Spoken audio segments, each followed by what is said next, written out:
लाग्छ पहिलो कुरो त राजीनामा दिनुपर्छ पर्दैन होइन सेयर किन्नु भनेको अपराध होइन नि कानुनले अनुमति दिएको आर्थिक खेल होइन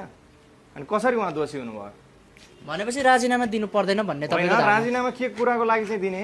जब सरकारले चाहिँ काम गर्न खोज्छ प्रतिपक्षीहरूको चाहिँ भ्रष्टाचारका फाइल खोलेर चाहिँ मुटु कमाउन थाल्छ जब देशमा चाहिँ अलिकति विकासको मेरुदण्ड अगाडि बढ्छ त्यसपछि चाहिँ यी प्रतिपक्षीहरूका अनेक चाल आउँछन् हेर्नुहोस्